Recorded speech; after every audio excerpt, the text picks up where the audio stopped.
Okay, so today we are going to talk about the factors affecting the reaction rate. So let's look at this quotation. Every chemical reaction has a transition state. So during a chemical reaction, the molecules involved accumulate energy until they reach a transition state, which is a point of no return. So no one has ever seen this state before because it lasts only a few seconds or quadrillions of seconds. Sobrang bilis niya lang. Mas mabilis pa siya sa isang snap. Yan, next one. Ito naman yung scenario natin. While rust may take a years to develop on a car, logs burning in a fire can be turned to ashes in a matter of hours. So, have you ever noticed yung kalawang matagal siyang lumitaw sa mga bakal, while logs or mga kahoy when burned, they can turn into ashes in a matter of hours. So, why do you think so? Do you have any idea regarding on this behavior of the substances? Why do you think is the reason behind the different time span between these two scenarios?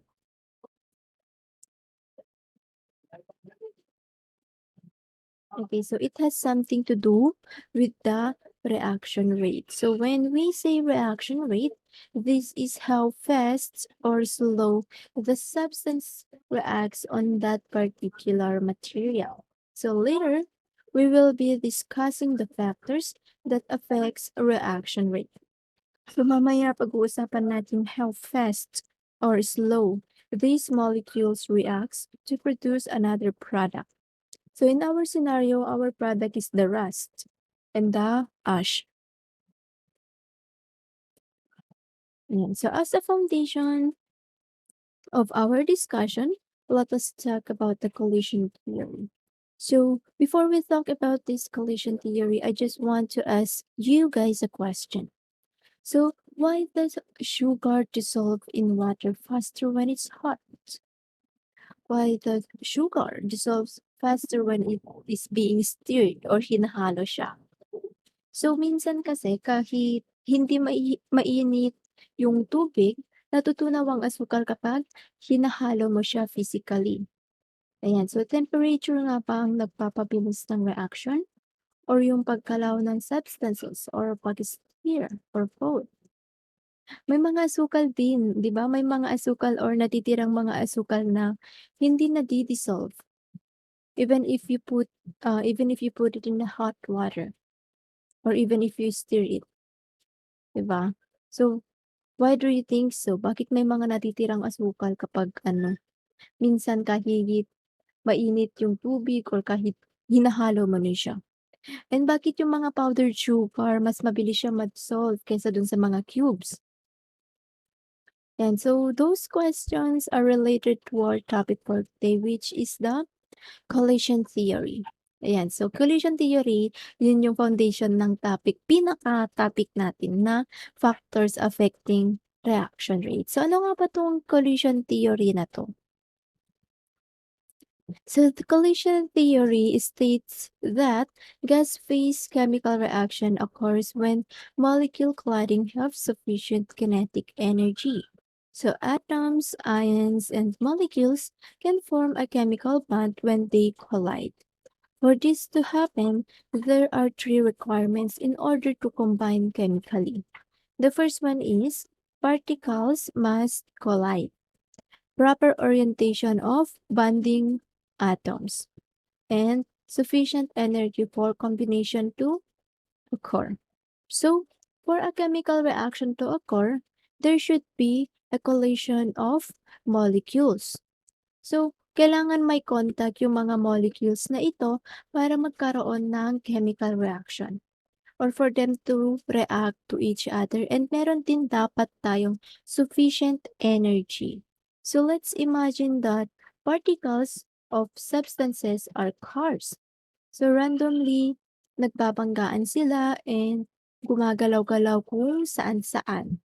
So madaming behavior nila ang responsible kung gaano kabilis or gaano kabagal ang isang chemical reaction. So there are two requirements for a successful chemical reaction. The first one is particles must collide. Bakit sa tingin nyo ito yung pinakaunang requirement? Okay, simply because they need to have a contact for them to create a reaction. So they need to collide. Kailangan nilang magpagaan. Imagine kung yung crush mo, 'di ba, hindi ka gagawa ng move para magpanggaan or maging close kayo. Sa tingin niyo ba mapapansin niya kayo? Sa tingin niyo ba magkakaroon ng reaction sa inyong dalawa? No. Kasi nga wala lang hanggang sulyap ka lang, gano'n. Opo, opo. So, you need to collide. Kailangan magpanggaan kayo, kailangan may communication, ganyan. So, hindi sila ma-attract sa isa't isa kaya kailangan talaga nilang mag-collide. Particles are randomly moving, sabi nga. So, dahil randomly moving sila, palagi may chance of collision. So, kagaya na lamang kapag nasa crowded area ka, tapos kasi kayo ang itinadhana sa isa't isa, magko-collide or magkakabanggaan kayo ng forever mo. Charot lang po. Charles. Ayan. So, next is, there must be proper orientation of bonding atoms. So, sa sobrang kaartehan ng chemical reaction, may pa-proper orientation. So, ano pa tong proper orientation na to? Ito yung kapag nag-collide sila, hindi lang sila basta-basta nagko-collide or nagpupungkuan. There must be a proper angle, proper orientation. Kunwari, si molecule A and molecule B gustong bumuo ng isang product. So, meron dapat silang style. Meron silang own way para magbungkuan in order for them to produce their desired product. Yan. So, kasi kapag hindi sila nagbungguan or nag-collide on that way, on that proper orientation or proper angle, magba-bounce back sila. Hindi sila makakabuo. So, this is the reason why may mga reactants na kailangang haluin para magkaroon ng chemical reaction. Yung steering, yun yung proper angle or proper orientation nila para mag-collide and mag-react sila sa isa't isa and makapag-produce ng final product. So, the last one is sufficient energy. So, nonsense ang collision or proper orientation kung walang sapat na enerhiya. Yung sapat na energy, bakit kailangan ito? Bakit kailangan ng sapat na energy para makabuo? Ayan, so imagine, yung mga lolo't lola natin gusto pa nilang magkaroon ng bunso. 115 years old na sila. Sa tingin niyo ba magkakabuo pa sila? No, kasi although they still have the energy to do this, to do that maybe, is it sufficient? Sapat ba yung energy na yun para makabuo? Para yes, para makabuo? No, hindi na siya sapat. So, same with the chemical reaction. Kung walang sapat na energy ang mga particles to collide, hindi sila magkakaroon ng reaction. Next one is the activation energy. So, activation energy, it is the energy required to proceed and reach the transition state. So, itong activation energy na to, napag-usapan na natin to nung week 4 sa endothermic and exothermic reaction. So, ayan, sasabi dito, it is the energy required to proceed and reach the transition state. So, itong transition state, ano nga ba ulit to? It is the point of no return. Dito, nag-collide na talaga sila. So, from initial state to transition state, kumbaga, two reactants hindi pa nagsasama, then because of the activation of energy, dun na magkakaroon ng collision. So, itong activation of energy and transition state, it takes time to happen and to produce a product. Pero sometimes, sobrang bilis lang din ng time na yun. Depende sa mga reactants. Kaya nga sometimes, when a particle collides, it don't react immediately. For example, yung sugar kapag inihalo mo siya sa water, hindi siya agad-agad natutunaw. Kagaya lang din ng kapag nagkagat ng ahas. Kapag nakagat ang isang tao ng ahas, hindi ka agad-agad mamamatay kasi nga hindi pa na-reach ng katawan mo yung transition state. Meron ng activation of energy dahil sa venom na dumadaloy sa dugo mo pero wala ka pa sa transition state. So, kailangan, before ma-reach ng katawan mo, before ma-reach ng reaction ng venom at ng dugo mo yung peak, pinaka-peak, yung talagang mamamatay ka na, kailangan madala ka sa hospital para mapagamot agad. So, kung may mga energy, magko-collide and if hindi sapat yung energy, hindi magko-collide or magkakaroon ng reaction. And so, let's take a look at this graph. So, ayan. Ito yung initial state, final, and ito yung activation energy. O, 'di ba, sabi natin dati nung sa exothermic and endothermic reaction, dito magi-start yung activation of energy pataas sa peak, sa reactant pataas sa peak. Ayan. So, in a chemical reaction, there should always be a reactant sa initial state.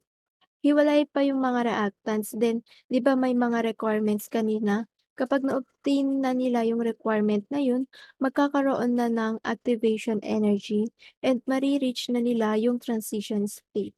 Itong transition state, ito yung peak, yung climax, dito na sila magko-collide. Ayan, so then after the climax, siyempre magkakabuo na ng final product. Example is 2 moles of hydrogen and 1 mole of oxygen. If na-obtain nila yung requirement para magkaroon ng collision, ano ang magiging product? H2O. H2O or water. Ayan. So, next one is the reaction rate. Yung reaction rate, ayan, ito yung pinag-usapan natin last meeting. It is intuitively defined as quickly or slow a reaction takes place. So, yung sa collision theory, pwede din natin siya i-apply sa mga situations na ginagawa natin every day. Every time we take something, we intake something, we cook something, we mix or dissolve something. Anything na related sa reaction is somewhat related sa collision theory. So let us talk about the reaction rates. So ito yung speed of the reaction that is taking place. So kung gaano kabilis or kabagal yung reaction sa isang situation. So yung reaction rate, ito yung goal nating pabilisin para makuha natin yung isang product. Ayan, so ito na, factors affecting the reaction rate. So there are 4 factors that affects the reaction rate. Ayan. So, first one is temperature, surface area, concentration of reactants, then catalyst. So kanina napag-usapan natin kung bakit matagal kalawangin ang bakal and mabilis maging abo ang kahoy. Napag-usapan din natin na ang asukal kapag mainit ang tubig mabilis matunaw. And kapag inihahalo, even if hindi mainit ang tubig, ay mabilis din matunaw. So the reason behind those is because of the factors that affects the reaction rate. And so let's go to the first factor, which is the temperature. So if the temperature increased, the reactants particles move more quickly. The reactant particles have more kinetic energy and the reaction rate increases. So, temperature is the average kinetic energy of a particles. So, imagine na yung mga particles is randomly moving. Kapag mas mainit, mas mataas ang energy, mas mabilis.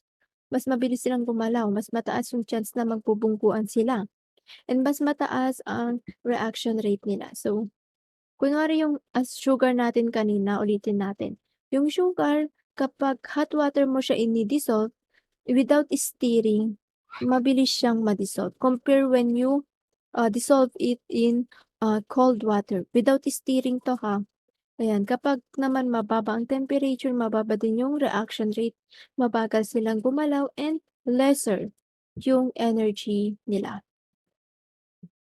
Yan, so So this represents the relationship between the reaction rate and the temperature. Ayan, so kapag mataas yung temperature, mataas din yung reaction rate.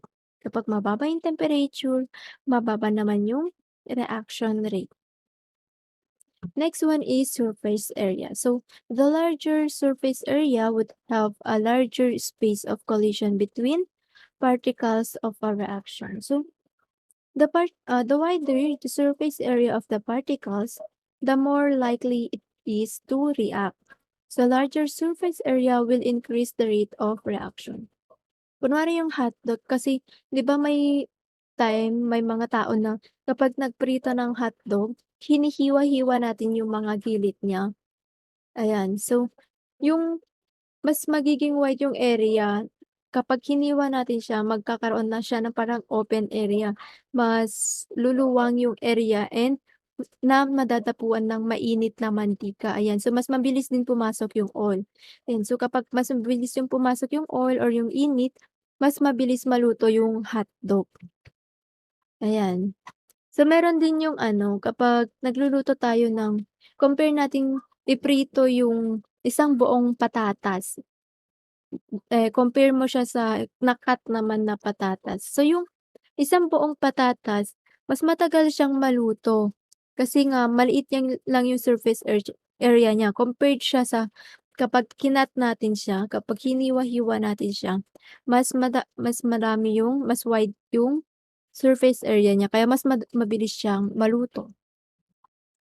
Yes, so next one is the concentration of reactants. So, if the concentration increased, the reactant particles become more crowded. So, there is greater chance of the particles colliding.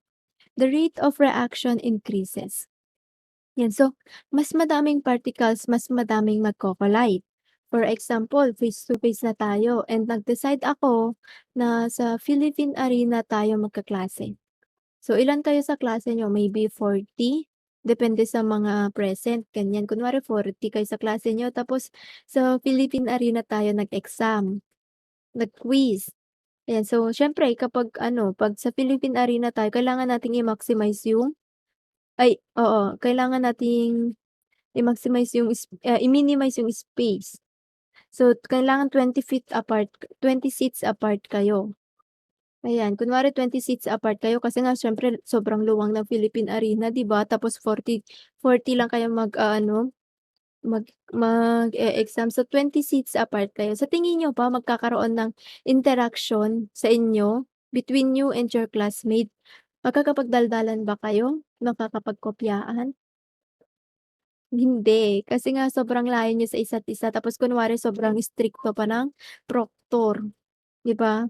Talagang tutok kayo sa papel niyo, walang lingon-lingon. Ayan, sa paano naman if yung mga armies or BTS ng buong Pilipinas, pinag-meet and greet ko siya sa classroom ninyo.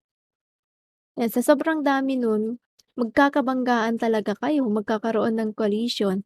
Kasi sobrang liit lang ng classroom, 'di ba? Magkaka-stampede pa nga, ganun yung concentration of reactants. Ayan, kunwari dito, ayan, so ito ito yung dalawang box kunwari, ayan, dalawang box siya na the same yung size, pero yung isa, low lang yung concentration niya, konti lang yung concentration ng reactants. While this one, madami yung concentration ng reactants. So, dito, lower chance of collision kasi nga oonti lang sila. 'Pag 'pag nag-swim-swim sila, lumalangoy-langoy sila diyan sa loob ng box na 'yan, there's a low chance na magko-collide sila kasi nga oonti sila. Dito naman madami-dami sila kaya magkakaroon ng collision. Puwede silang magbanggaan. So, 'pag higher ang concentration ng reactant, mas mataas din ang chance ng collision. Ayan.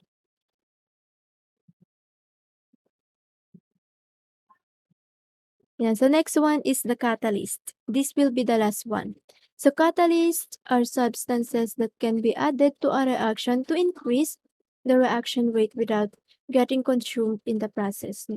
So they usually work by lowering the energy of the transition state, thus lowering the activation energy, and or changing the mechanism of the reaction, and this also changes the nature and energy of the transition state. So, ito yung last but not the least, ito na yung last, yung catalyst. So, it plays a vital role in speeding up a chemical reaction.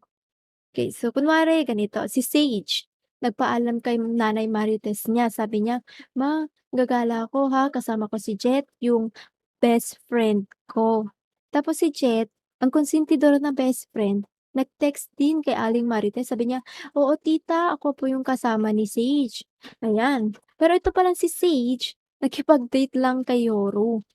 So si Jet, siya yung naging catalyst para mapabilis yung pagkikita or pagpapaalam ni Sage. Kasi kung si Yoru yung sasabihin na dahilan, 'di ba, madami pang tanong-tanong si Aling Marites kay Jet, oo, i-interviewhin niya pa si Jet ay si Sage pala. Ayan, so si Jet siya yung naging way para mapabilis yung pagpayag ni Aling Marites kay Sage. Ayan, siya yung way para mas mapabilis yung pagkikita nila ni Yoru, ayan. Pero wala siyang kinalaman sa date nila ano, Sage at Yoru, isang konstitidor na BFF lang siya. Ganoon yung role ni catalyst, i-add siya sa particular reactant para mapabilis yung reaction rate, pero hindi siya makakaapekto sa product. Ayan, so parang ikaw, nung nilakad mo yung BFF mo sa crush mo, naging sila. Tapos ikaw na nagkaka-crush, ikaw yung naging catalyst sa pag-iibigan nila, 'di ba, ouchie? Yan, so yung enzyme ng katawan natin, sila yung catalyst for our digestion and body processes. Ayan, so ito yung graph. So yung catalyst, pinapabilis niya yung reaction pero hindi siya nauubos. Andiyan siya pero hindi siya nako-consume sa reaction. They decrease the activation energy of substance, making it easier for them to react once colliding. So, if present yung catalyst, pinapababa niya yung activation energy. Sasabihin niya na ang dami namang paligoy-ligoy, diretso na agad tayo sa product, ganun. Diretso na agad kayo sa product. Gaya ni Jet, 'di ba, imbes na magtanong-tanong na si Aling Marites, si Jet yung naging way para hindi na magtanong-tanong si Aling Marites, pinayagan niya agad si Sage. So, usually sa mga industrial product, naglalagay talaga sila ng catalyst para mas mapabilis yung process ng mga product nila. Ayan, so that ends our discussion about the factors affecting the reaction rate. So kung may mga tanong kayo, chat nyo lang ako sa Google Chat, sa Messenger, ayan. So, after this, ilalagay ko na sa Google Class nyo din yung mga activities nyo. Please do answer it. This is week 7 and after this one, week 8 gagawa na kayo ng project then tapos na yung quarter na 'to. And sa konting-konti na lang mga anak, kayang-kaya natin 'to. Bye-bye.